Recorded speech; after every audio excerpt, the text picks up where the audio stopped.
بسم اللہ الرحمن الرحیم۔ یہ کلپ نمبر 22 ہے اور آج ہم سورہ بقرہ کی آیت نمبر 40 سے 41 کا ترجمہ اور تفسیر جانیں گے۔ اللہ رب العالمین نے ارشاد فرمایا،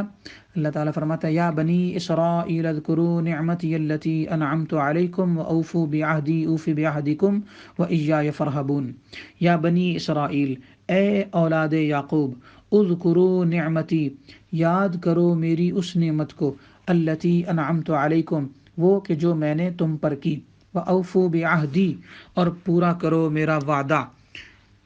اوفی بعہدکم، پھر میں تمہارا وعدہ پورا کروں گا، وایای فارہبون، اور پس تم مجھی سے ڈرو۔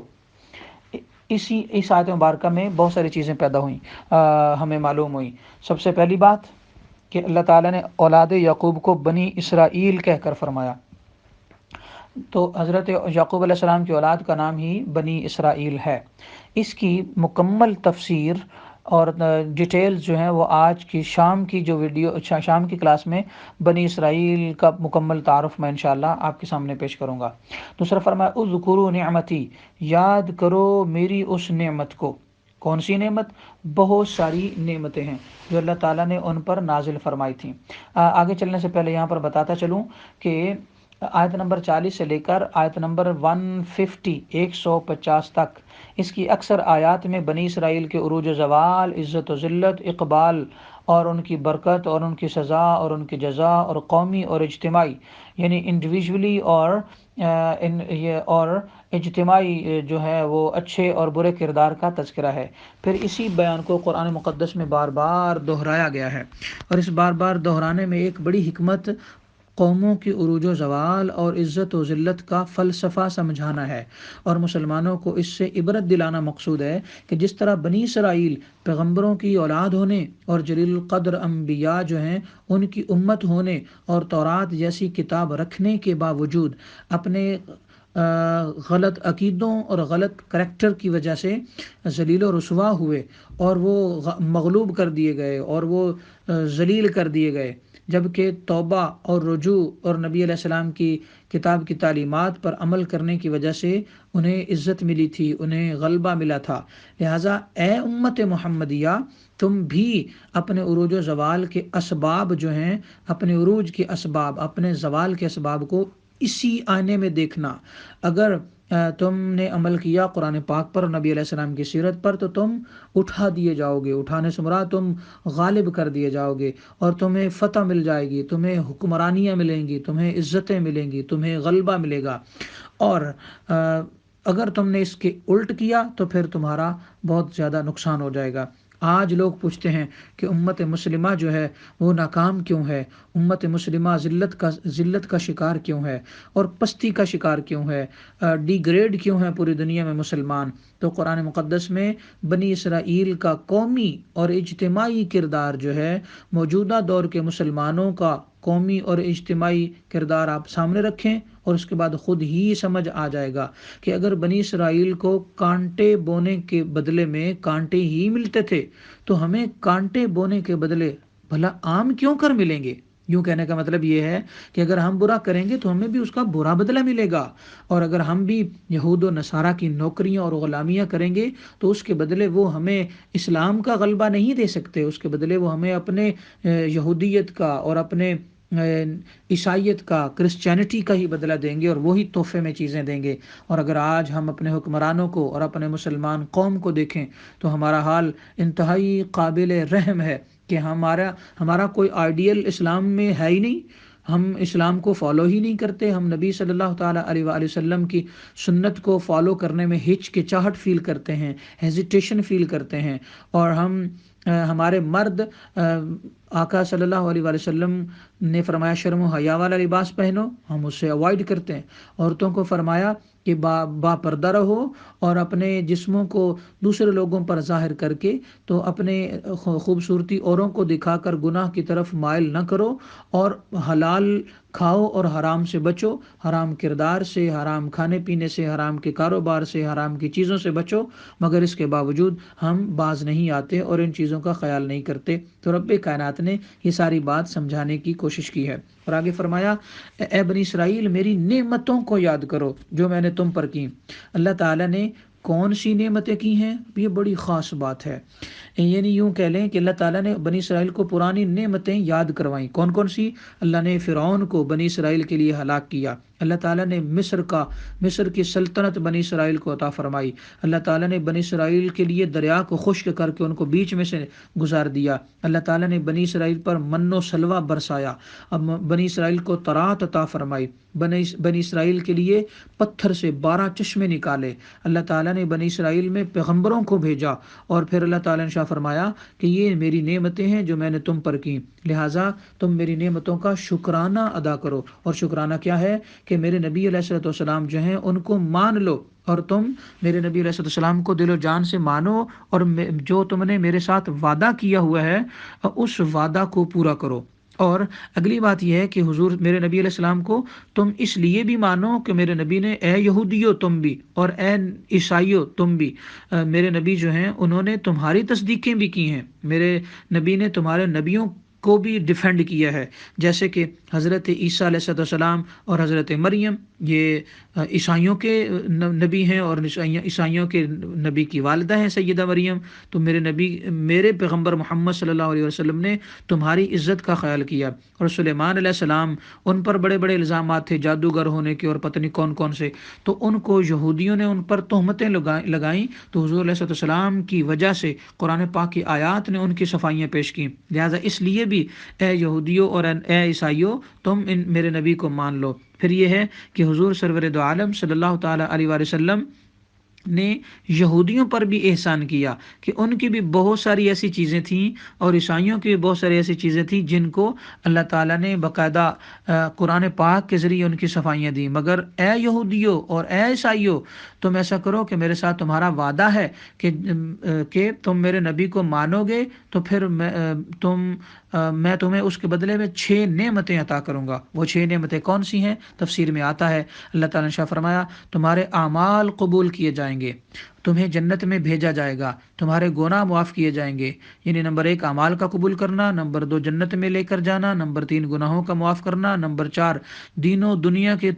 کے غموں سے تمہیں نجات دی جائے گی، نمبر 5 یہ ہے کہ تمہیں عزت اور عظمت اور بادشاہت دی جائے گی، نمبر 6 یہ ہے کہ اللہ تعالیٰ تمہیں اپنا دیدار کروائے گا۔ سبحان اللہ، کتنے خوبصورت وعدے تھے بنی اسرائیل کے ساتھ، مگر یہ سارے وعدے ایک ہستی کے ساتھ جڑے ہوئے تھے کہ اگر تم میرے نبی صلی اللہ علیہ وسلم کے وفادار رہو گے تو یہ وعدے پورے کیے جائیں گے، اور اگر نہیں رہو گے تو پھر یہ وعدے پورے نہیں کیے جائیں گے۔ یوں کہہ لیں خلاصہ یہ ہوا کہ کی محمد سے وفا تو نے تو ہم تیرے ہیں، یہ جہاں چیز ہے کیا لوح و قلم تیرے ہیں۔ تو اس آیت مبارکہ سے اللہ تعالیٰ نے بہت سارا احساس دلایا ہے بنی اسرائیل کو، اور مگر بنی اسرائیل کب ہدایت پانے والے تھے؟ تو بنی اسرائیل کے جو علماء ہیں انہیں اس بات کا خطرہ تھا،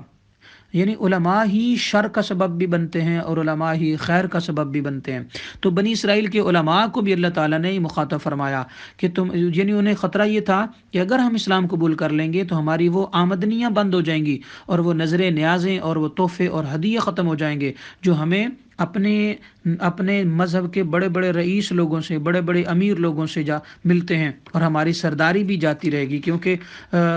جس بنی اسرائیل میں 70 نبی آئے ہوں تو یقیناً وہ اپنے طور پر تو سردار تھے ہی، مگر اللہ تعالیٰ کی بات انہوں نے نہ مانی۔ اسی طرح اس آیت مبارکہ میں اللہ تعالیٰ نے فرمایا وَإِيَّايَ فَاتَّقُونَ، اور اے بدبختوں تم مجھی سے ڈرو۔ آیت نمبر 41 میں اللہ فرماتا ہے وَآمِنُوا بِمَا أَنزَلْتُ مُصَدِّقًا لِمَا مَعَكُمْ، اور ایمان لاؤ اس پر جو میں نے اتارا، یعنی کہ قرآن پاک، مصدقا لما معکم، اور یہ تصدیق کرنے والا ہے اس کی بھی جو کہ تمہارے پاس ہے، یعنی تورات بھی اور انجیل بھی، اس کی تصدیق کرنے والا ہے قرآن پاک۔ ولا تکونوا اول کافر بہ، اور نہ ہو جاؤ تم پہلے منکر، ولا تشتروا بآیاتی ثمنا قلیلا، اور میری آیتوں کے بدلے تھوڑے دام مت لو، یعنی میری آیتوں کو تھوڑے داموں میں مت بیچو، وَإِيَّايَ فَاتَّقُونَ، اور مجھ ہی سے ڈرتے رہو۔ یہ آیت مبارکہ کعب بن اشرف جو کہ یہودیوں کا، اور کعب بن اشرف اور ایک دوسرے جو امیر لوگ تھے یہودیوں کے ان کے حق میں، اور علماء یہود کے حق میں نازل ہوئی۔ تو جو اپنی قوم کے جاہلوں سے پیسے وصول کرتے تھے اور ان کی پیداوار میں اپنے حصے مقرر کر رکھے تھے، تو انہیں فکر ہوئی کہ تورات میں جو حضور علیہ السلام کی عظمت اور فضیلت اور شان موجود ہے، اگر ہم اس کو ظاہر کر دیں یا خود حضور علیہ السلام پر ایمان لے آئیں تو ہماری قوم بھی ان پر ایمان لے آئے گی، نبی علیہ السلام کو مان لے گی، ہماری چودراہٹ چلی جائے گی، ہماری دہاڑیاں چلی جائیں گی، ہم جن محلات میں رہتے ہیں وہ چلے جائیں گے، ہم جن موجیں مستیاں کر رہے ہیں وہ ختم ہو جائے گا۔ تو اس لیے انہوں نے حضور علیہ السلام کی عظمت کو چھپا دیا اور تورات کی آیات کو بدل دیا۔ تو جب اس طرح کی بات انہوں نے کی تو اس پر ایک چھوٹا سا واقعہ بھی ہے تفسیر روح البیان کے اندر، کہ کعب بن اشرف جو رئیس تھا یہودیوں کا، یعنی مدینہ پاک میں یہودیوں کا رئیس تھا، یعنی امیر زادہ تھا، بہت زیادہ مال و دولت والا تھا، صاحب بزنس تھا۔ تو اس نے یہودیوں کے علماء سے کہا کہ تم حضور علیہ السلام کے بارے میں کیا مشورہ دیتے ہو؟ یعنی ایک امیر آدمی نے پوچھا اپنے علماء سے، تو علماء نے کہا کہ وہ نبی علیہ السلام سچے ہیں۔ جب انہوں نے کہا سچے ہیں تو کعب بن اشرف چونکہ منافق تھا اور اسلام کا دشمن تھا اندر سے، تو اس نے کہا اگر تم اس کے خلاف کوئی جواب دیتے نا تو میں تم لوگوں کو انعام دیتا۔ جب اس نے یہ بات کی تو علماء یہود یعنی یہودیوں کے جو جیوش علماء جو ہیں انہوں نے کہا اچھا، ہم نے بغیر سوچے سمجھے کہہ دیا تھا، ہمیں تھوڑا سا سوچنے کا موقع دو۔ تو کعب بن اشرف نے کہا اچھا سوچ لو۔ تو یہ لوگ اسی مجلس سے اٹھے اور حضور علیہ السلام کی جو عظمت اور فضیلت تورات میں تھی اسے نکال دیا، اور نبی صلی اللہ علیہ وسلم کی جو عظمتیں اور آپ کے معجزات تھے انہیں چھپا دیا، اور جو دجال کی نشانیاں تھیں وہ نبی علیہ السلام کے نام لگا کر وہ بیان کر دیں۔ اور پھر کعب بن اشرف سے آ کر کہا کہ جب یہ ساری باتیں انہوں نے بیان کی علماء یہود نے، تو کعب بن اشرف نے کہا اچھا ٹھہرو میں تمہیں انعام دیتا ہوں۔ تو کعب بن اشرف نے ہر عالم کو 4 کلو جو دیے، اتنے بھوکے تھے کہ صرف 4 کلو جو کے لیے انہوں نے آقا علیہ السلام کی عظمتوں کو چھپایا، اور 4 چادریں دیں۔ تو اس موقع پر یہ آیت مبارکہ اتری۔ اس سے پتہ چلا کہ علماء یہود جو ہیں وہ اپنے قبیلہ کے اور اپنے مذہب کے امیر لوگوں سے رشوت، تھوڑی سی رشوت لے کر، اور تورات کے سخت جو احکام ہیں انہیں بدل کر نرم کر دیتے تھے، اور پھر آقا علیہ السلام کی عظمت کو بھی چھپاتے تھے۔ تو اس لیے اللہ تعالیٰ نے یہ خطا فرمایا بنی اسرائیل کو۔ اس آیت مبارکہ سے بہت ساری باتیں پتہ چلی ہیں، اور آپ اندازہ کریں کہ علماء یہود تو ایسا کرتے ہی تھے، آج ہم مسلمان کیا کر رہے ہیں؟ آپ اندازہ کریں کہ ہم مسلمان بھی اس چیز کا بالکل خیال نہیں کرتے۔ اسلام کے اعلیٰ ترین اصولوں کو دنیا کے چھوٹے چھوٹے مفادات پر ہم قربان کر دیتے ہیں۔ افسوس کہ آج کل لوگ اس طرف بالکل دھیان نہیں کر رہے، نہ علماء، نہ رؤساء، نہ امیر لوگ چھوٹی چھوٹی باتوں پر جھوٹ بولتے ہیں، بے ایمانیاں کر بیٹھتے ہیں، اللہ پر توکل چھوڑ دیتے ہیں۔ یہودی بھی تو یہی کرتے تھے، اور اب مسلمان بھی ہم یہی کر رہے ہیں۔ میں سب کی بات تو نہیں کرتا مگر اکثر ہے، تو یہ سب یہودی کریکٹر ہے جس سے بچ کر ہی ہم اسلام پر قائم رہ سکتے ہیں۔ حقیقت یہ ہے کہ دنیا کی بڑی سے بڑی دولت بھی آخرت کے مقابلہ میں ہیچ ہے، آخرت کے مقابلہ میں کچھ بھی نہیں۔